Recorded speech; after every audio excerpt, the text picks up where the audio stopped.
Chowmein खाने के लिए लोगों की भीड़ उमड़ पड़ती थी। दीनदयाल कढ़ाई में चाउमीन बना रहे थे और माधव प्लेटें साफ कर रहा था। अरे माधव, जरा हाथ तेज चला बेटा। देख आसमान में काले बादल कैसे घिराए हैं। बारिश शुरू होने से पहले हमें सब कुछ तैयार करना है। जी पिताजी, मैं तो बस लगा ही हुआ हूँ, पर आप मसाले थोड़े ध्यान से डालना। पिछली बार मुखिया जी कह रहे थे कि मिर्च थोड़ी ज्यादा थी।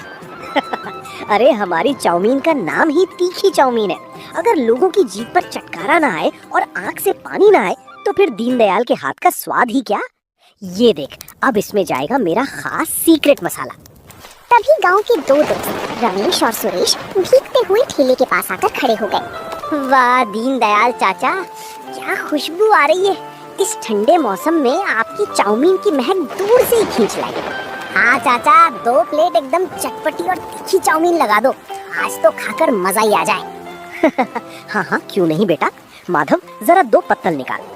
अचानक तेज हवा के साथ बारिश की बड़ी बड़ी बूंदें गिरने लगी। ठेले के ऊपर लगा तिरपाल हवा में लहराने लगा, लेकिन ग्राहकों की भीड़ कम नहीं हुई। आहा चाचा, क्या स्वाद है। सच में ऐसी चाउमीन पूरे शहर में कहीं नहीं मिलती। ये जो आपका तीखापन है ना, यही दिल जीत लेता है। सही कहा रमेश भाई, इस बारिश के मौसम में ये तीखा स्वाद सोने पे सुहागा है। चाचा, इस स्वाद का राज क्या है? बेटा, इस स्वाद का राज है सही वक्त पर सही मसाले का तालमेल। आंच कितनी रखनी है और मसालों को कितना भूनना है, सारा खेल इसी का है। पिताजी, मैं इतने दिनों से आपके साथ हूँ, पर मुझे आज तक समझ नहीं आया कि आप कब कौन सा मसाला कितनी मात्रा में डाल देते हैं। बेटा, ये तो अनुभव से आता है। जब तू दिल से बनाएगा तो तेरे हाथ में भी यही स्वाद आ जाएगा। चल अब बातें कम कर और जरा वो चिली सॉस की बोतल इधर बढ़ा। रात गहराने लगी थी और बारिश और तेज हो गई थी। ठेले का सारा सामान बिक चुका था, लेकिन दीनदयाल के पैर अब ठंड से कांपने लगे थे। अगली सुबह माधव सोकर उठा तो उसने देखा कि उसके पिता दीनदयाल अभी तक बिस्तर पर सो रहे थे, जबकि रोज इस वक्त तक वे ठेले की तैयारी में जुट जाते थे। माधव उनके पास गया और जैसे ही उनका हाथ छुआ वो चौंक गया। दीनदयाल का शरीर बुखार से तप रहा था। पिताजी, आपको तो बहुत तेज बुखार है। आपका पूरा शरीर तप रहा है। आपने मुझे रात को बताया क्यों नहीं? कुछ नहीं हुआ बेटा। वो कल रात बारिश में ज्यादा देर तक भीग गए थे ना, बस उसी का असर है। तू फिक्र मत कर, मैं अभी उठकर ठेले का सामान तैयार करता हूँ। अरे नहीं पिताजी, आप बिल्कुल नहीं उठेंगे। आपकी तबीयत बहुत खराब है। मैं अभी जाकर डॉक्टर बाबू को बुलाकर लाता हूँ। माधव भागकर गांव के डॉक्टर को ले आया। डॉक्टर ने दीनदयाल की जांच की और दवाइयां लिख कर दी। माधव, तुम्हारे पिताजी को ठंड लग गई है। बारिश में लगातार खड़े रहने की वजह से ऐसा हुआ है। इन्हें कम से कम 2 हफ्ते तक पूरी तरह आराम करना होगा। चूल्हे के पास जाने की तो बिल्कुल मनाही है। पर डॉक्टर बाबू, अगर मैं बैठ गया तो हमारा घर कैसे चलेगा? सावन का महीना ही तो हमारी कमाई का समय होता है। रोज का कमाना, रोज का खाना है हमारा। पिताजी, आप घर की और पैसों की चिंता बिल्कुल मत कीजिए। जब तक आप ठीक नहीं होते, ठेला मैं संभालूंगा। मैं आज से ही ठेला लगाऊंगा। तू संभालेगा? माधव, तूने आज तक कभी अकेले चाउमीन नहीं बनाई है। सब्जियां काटना और प्लेट धोना अलग बात है, पर कढ़ाई संभालना बहुत मुश्किल है। पिताजी, मैं इतने दिनों से आपको देख ही तो रहा हूँ। आप बस मुझ पर भरोसा रखिए। आप आराम कीजिए, मैं सारा सामान तैयार करता हूँ। दोपहर को माधव अकेले ही ठेला लेकर गांव के नुक्कड़ पर पहुंच गया। आसमान में फिर से बादल छाए हुए थे। माधव ने अकेले ही तिरपाल बांधा और गैस चूल्हा जलाया, पर उसके मन में एक गहरा डर था। मैंने कह तो दिया कि मैं संभाल लूंगा, पर मुझे तो मसालों का सही अंदाजा भी नहीं है। पिताजी कैसे चुटकी भर मसाला डालकर जादू कर देते थे। भगवान, आज लाज रख लेना। तभी गांव के पहले ग्राहक रामू काका ठेले पर आए। अरे माधव, आज अकेले? दीनदयाल भाई कहाँ हैं? आज दिखाई नहीं दे रहे। प्रणाम काका। पिताजी की तबीयत खराब है, उन्हें तेज बुखार है, इसलिए आज से कुछ दिन ठेला मैं ही संभालूंगा। ओहो, ये तो बुरा हुआ। चलो कोई बात नहीं, तुम भी तो उन्हीं के बेटे हो, उन्हीं से सीखा होगा। चलो हमारे लिए 1 प्लेट बढ़िया तीखी चाउमीन बनाओ, जरा देखें तुम्हारे हाथ का स्वाद। जी काका, अभी बनाता हूँ। माधव ने नूडल्स कढ़ाई में डाले, सब्जियां मिलाई और फिर मसालों के डिब्बे की तरफ देखा। उसके हाथ कांप रहे थे। उसे समझ नहीं आ रहा था कि कौन सा मसाला कितना डालना है। उसने घबराहट में अंदाजे से मसाले डाल दिए और चाउमीन प्लेट में निकालकर रामू काका को दे दी। रामू काका ने चाउमीन का पहला निवाला अपने मुंह में डाला तो उनका चेहरा अजीब सा बन गया। अरे बाप रे माधव बेटा, ये क्या बना दिया है? ये चाउमीन है या सिर्फ मिर्ची और नमक का घोल? क्या हुआ काका, मिर्च ज्यादा हो गई क्या? मैंने तो बस अंदाजे से। ज्यादा? बेटा मिर्च इतनी ज्यादा है कि जुबान जल गई, और नमक तो जैसे तुमने मुट्ठी भरकर डाल दिया है। दीनदयाल की चाउमीन तीखी जरूर होती थी, पर एक स्वाद होता था। इसमें तो सिर्फ कड़वाहट है। तभी ठेले पर दो और ग्राहक श्याम और गोपाल भी आ गए। उन्होंने रामू काका को खांसते हुए देखा। क्या हुआ रामू काका, आज चाउमीन कुछ ज्यादा ही तीखी बन गई क्या? माधव, हमारे लिए भी 2 प्लेट लगाओ भाई, जरा हम भी चखें। अरे श्याम, संभल कर खाना भाई, आज दीनदयाल नहीं है, माधव ने बनाई है। मेरे तो पेट में अभी से जलन होने लगी। मैं तो चला। काका पैसे मत दीजिए, मुझसे गलती हो गई। कोई बात नहीं माधव, पहली बार में ऐसा होता है। चलो हमारे लिए बनाओ, पर हाँ मिर्च और नमक जरा कम रखना। माधव ने गहरी सांस ली। इस बार उसने मिर्च बहुत कम डाली और नमक भी बिल्कुल थोड़ा सा डाला। उसने डरते डरते प्लेट श्याम और गोपाल की तरफ बढ़ाई। दोनों ने एक एक चम्मच खाई और एक दूसरे का मुंह देखने लगे। अरे माधव यार, इसमें तो कोई स्वाद ही नहीं है। ये तो बिल्कुल उबली हुई सिवई जैसी लग रही है। ना तीखापन है, ना वो मसालों की खुशबू। हाँ भाई, दीनदयाल चाचा की बात ही अलग है। उनके हाथ में जादू है। माधव, तुमसे नहीं हो पाएगा बेटा। तुम कल से अपनी दुकान बंद ही रखो, वरना जितने ग्राहक हैं सब टूट जाएंगे। श्याम और गोपाल प्लेट वहीं छोड़कर चले गए। माधव ठेले के कोने में बैठ गया। उसकी आंखों से आंसू झलक आए। रात को माधव जब खाली हाथ और उदास चेहरा लेकर घर पहुंचा तो दीनदयाल बिस्तर पर लेटे हुए उसका ही इंतजार कर रहे थे। माधव के उदास चेहरे को देखकर वे समझ गए कि आज कुछ ठीक नहीं हुआ है। आ गए माधव? क्या हुआ बेटा, आज चेहरा इतना उतरा हुआ क्यों है? दुकान पर सब ठीक रहा ना? नहीं पिताजी, मुझसे नहीं होगा। मैं आपका नाम डुबो दूंगा। आज जितने भी ग्राहक आए सबने मेरी बनाई चाउमीन की बुराई की।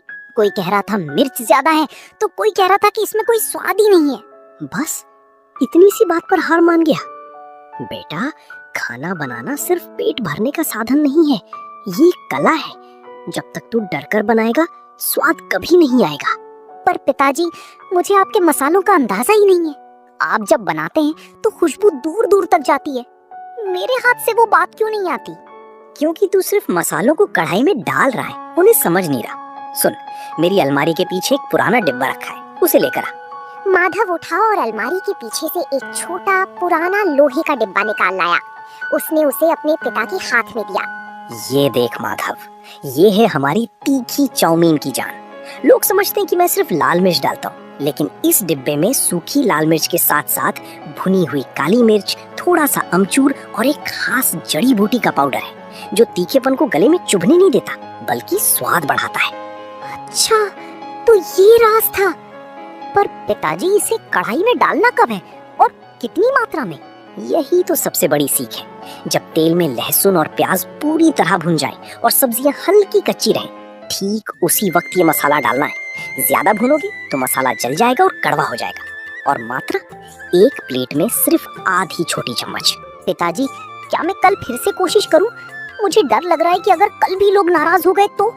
डर मत बेटा, कल तू जब ठेले पर जाएगा तो ये सोचना कि तू ग्राहकों के लिए नहीं, बल्कि अपने बीमार पिता के लिए चाउमीन बना रहा है। जब दिल में अपनों के लिए प्यार होगा तो हाथ अपने आप सही मसाला उठाएगा। पिता की बातों ने माधव के अंदर एक नई उम्मीद जगा दी थी। अगली सुबह आसमान में फिर से काले बादल छाए हुए थे और ठंडी हवा चल रही थी। माधव सुबह जल्दी उठ गया।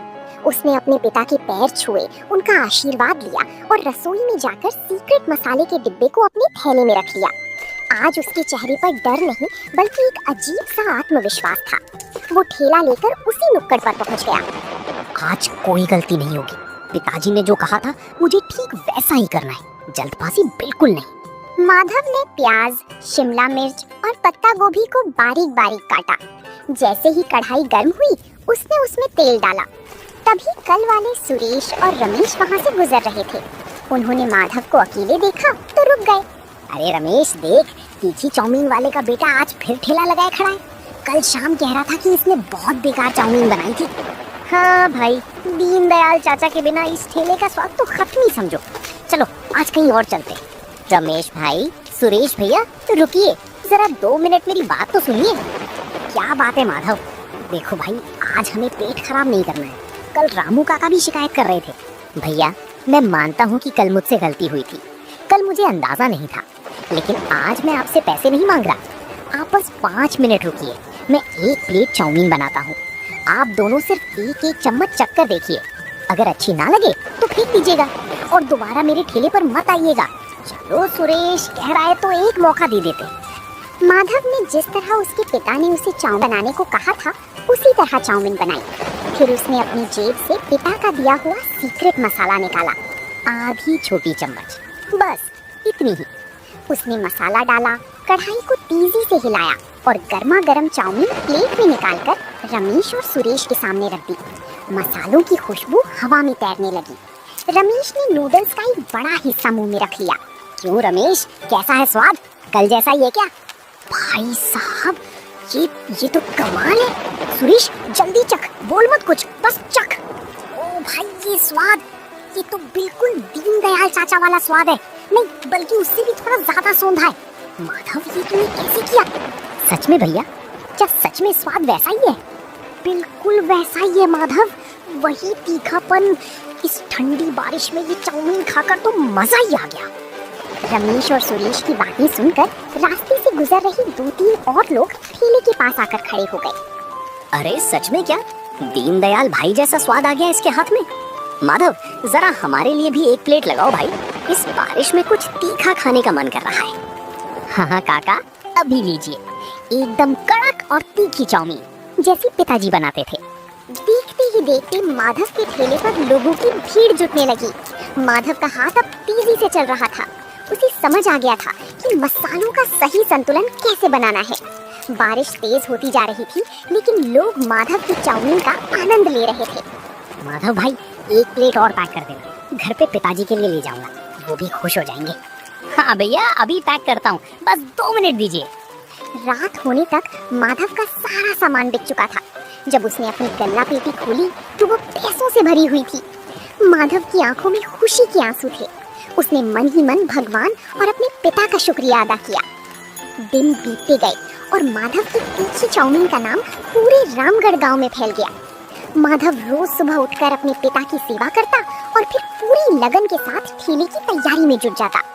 दीनदयाल की सेहत में भी अब सुधार हो रहा था और वो अपने बेटे की इस कामयाबी से बेहद खुश थे। माधव, आज तो तू बहुत जल्दी तैयार हो गया बेटा। कल की कमाई कैसी रही? पिताजी, कल तो सारा सामान 2 घंटे पहले ही खत्म हो गया। लोग दूर दूर से आ रहे हैं। ये सब आपके आशीर्वाद और उस सीक्रेट मसाले का जादू है। ये तेरी मेहनत का फल है माधव, लेकिन याद रखना, जब काम अच्छा चलने लगता है तो जिम्मेदारियां और बढ़ जाती हैं। कभी भी स्वाद और सफाई से समझौता मत करना। आप बिल्कुल फिक्र मत कीजिए पिताजी, मैं आपकी हर सीख को याद रखता हूँ। माधव अपना ठेला लेकर नुक्कड़ पर पहुँचा। बारिश की हल्की फुहारें गिर रही थीं। तभी गांव के मुखिया जी के बड़े भाई ठाकुर भानु प्रताप अपनी गाड़ी से वहां रुके। उनके साथ 2 और लोग थे। अरे माधव, सुना है तुम्हारी तीखी चाउमीन ने पूरे गांव में तहलका मचा रखा है। हमारे मेहमान आए हैं शहर से, उनके लिए 3 प्लेट एकदम चटपटी और अपनी सबसे बेहतरीन चाउमीन लगाओ। प्रणाम ठाकुर साहब, अभी बनाता हूँ, आप लोग रुकिए, मैं बस 5 मिनट में लेकर आता हूँ। माधव ने पूरे दिल से चाउमीन बनाई और बड़ी सलीके से प्लेट सजाकर ठाकुर साहब के सामने रखी। भानु प्रताप ने जैसे ही चाउमीन का 1 चम्मच खाया तो वो खुश हो गए। वाह, लाजवाब! जैसी तारीफ सुनी थी, ये स्वाद तो उससे भी कहीं बढ़कर है। माधव, इस तीखेपन में जो स्वाद है वो सच में अनोखा है। बहुत बहुत धन्यवाद ठाकुर साहब। ठाकुर साहब ने खुश होकर माधव को अच्छे पैसे दिए और तारीफ करते हुए चले गए। लेकिन वहीं थोड़ी दूर पर खड़ा गांव का एक पुराना चाट वाला मंगू ये सब बड़े ध्यान से देख रहा था। माधव की बढ़ती भीड़ और ठाकुर साहब से मिली तारीफ देखकर मंगू के मन में बेचैनी होने लगी थी। शाम ढल चुकी थी और बारिश तेज हो गई थी। माधव के ठेले पर ग्राहकों की लाइन लगी हुई थी। मंगू का चाट का ठेला, जो कभी गांव में सबसे मशहूर हुआ करता था, आज बिल्कुल खाली पड़ा था।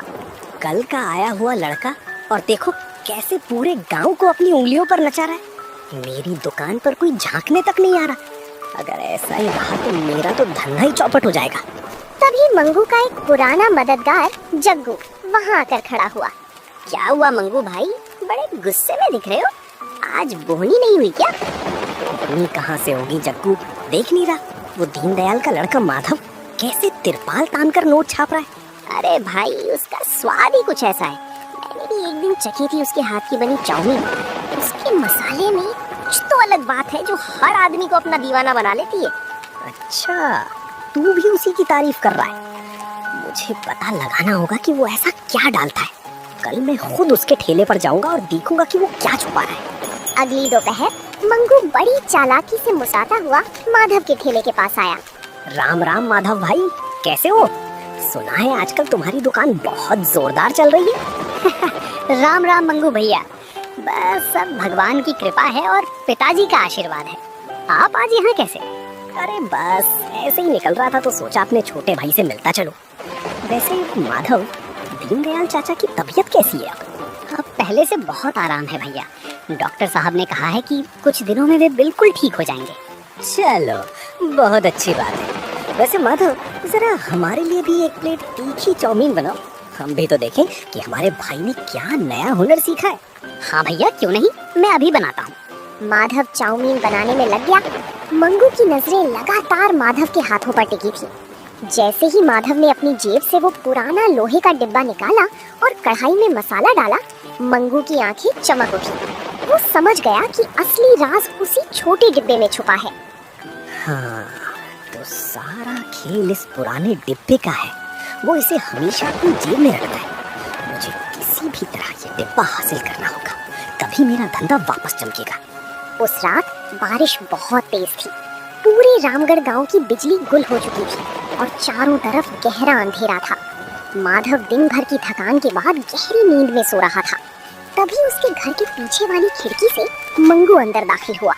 वो दबे पांव माधव के कमरे की तरफ बढ़ा, जहां अलमारी के पास माधव का थैला रखा हुआ था। कहाँ है, कहाँ रखा है उसने वो जादुई मसालों का डिब्बा? हाँ, मिल गया। ये रहा लोहे का डिब्बा। अब देखता हूँ माधव, तू कल दुकान कैसे चलाता है। जैसे ही मंगू डिब्बा लेकर पलटा, उसका पैर फर्श पर रखी एक बाल्टी से टकरा गया।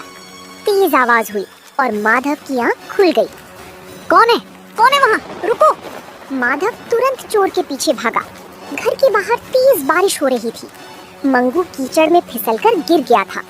माधव ये देखकर हैरान रह गया कि चोर कोई और नहीं बल्कि गांव का सबसे पुराना दुकानदार मंगू था, जिसके हाथ में वही लोहे का डिब्बा था। मंगू भैया, आप मेरे घर में चोरी कर रहे थे और आपके हाथ में ये मेरे पिताजी के मसालों का डिब्बा क्यों है? माधव, मुझे माफ कर दो। तुम्हारी दुकान पर भीड़ देखकर और अपनी दुकान खाली देखकर मेरे मन में लालच आ गया था। मुझे लगा कि अगर ये सीक्रेट मसाला मुझे मिल गया तो मेरा धंधा फिर से चल पड़ेगा। मंगू भैया, आप तो मुझसे इतने बड़े हैं, पूरा गांव आपकी चाट का दीवाना था। अगर आपको ये मसाला चाहिए था तो आप मुझसे सीधे मांग लेते। इसके लिए चोरी करने की क्या जरूरत थी? मैं बहुत शर्मिंदा हूँ माधव। मैंने तुम्हारे साथ धोखा करने की कोशिश की। गांव वाले अगर ये जान गए तो वे मुझे यहाँ रहने भी नहीं देंगे। मुझे पुलिस के हवाले मत करना भाई। मंगू भैया, हमारे गांव में किसी का घर उजाड़ना नहीं बल्कि एक दूसरे का साथ देना सिखाया जाता है।